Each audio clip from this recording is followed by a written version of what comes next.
Bonjour Patrice, y aurait-il du canard au petit déjeuner? Bonjour Laurent, oui, il y a du canard, nous sommes mercredi. Alors il était un peu tard hier soir pour permettre aux dessinateurs de croquer la France en finale. Néanmoins, le mondial les inspire.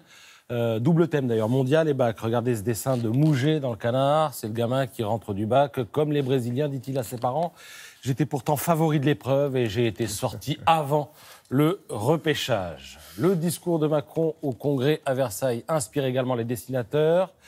Macron promet du dialogue. L'an prochain, il répondra à nos questions de cette année. Dessin de Lefred Touron, qu'on retrouve pour ce dessin consacré au thème de la pauvreté. Macron repousse le plan anti-pauvreté de septembre. Encore 2 mois à jouer au loto, réagit ce monsieur tout en faisant la vaisselle ou sa toilette. Allez, dans le contexte du Congrès, ce dessin également consacré aux insoumis qui ont boudé le Congrès. C'est assez subtil, oui, ces dessins de Lava. Alors, Jean-Luc a décidé qu'on refuse d'écouter Macron à Versailles. Voilà, les insoumis, un peu soumis quand même. Et le Front National, ou plutôt ex-Front National, puisqu'il s'agit maintenant du Rassemblement National, a affaire à la justice. La justice rattrape le FN, malgré notre changement de nom, dit Marine Le Pen. Ouah, ils sont trop forts, répond son petit collègue. Dessin de l'excellent Dutrex. Je rappelle que la justice a saisi 2 millions d'aides publiques dû au Rassemblement National, qui est soupçonné d'avoir payé des collaborateurs du parti avec des fonds Beaucoup de européens. crayons, en tout cas, ouais. Très, très beau coup de crayon, ouais. Et il se distingue de plus en plus depuis quelques mois. Incroyable, ouais.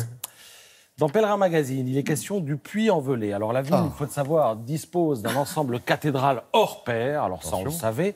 Un ensemble qui dispose de bâtiments et d'espaces secrets. Ça, on s'en doutait. Mais la nouveauté, c'est que cet été, ces espaces interdits depuis toujours ouvrent leurs portes au public. Et ça, c'est une bonne nouvelle pour les pèlerins, randonneurs, simples visiteurs. Trésor caché jusqu'à présent. Des dizaines de milliers de personnes. En Haute-Loire, chaque année. Oui, c'est en Haute-Loire. Alors, justement, j'allais vous dire, si vous convergez tous vers ce joyau de la Haute-Loire, vous verrez des choses étonnantes parce que c'est un ensemble cathédral qui reste quasiment dans son état et qui se mérite. Il faut avoir de bons mollets pour monter là-haut. Un gros pèlerinage, puis le départ d'un chemin de Compostelle, forcément aussi. Alors, si vous allez là-haut, vous serez récompensé parce que sont désormais accessibles la galerie polychrome du cloître, la fresque de l'archange Gabriel, la fresque de l'évêque au jeu d'échecs.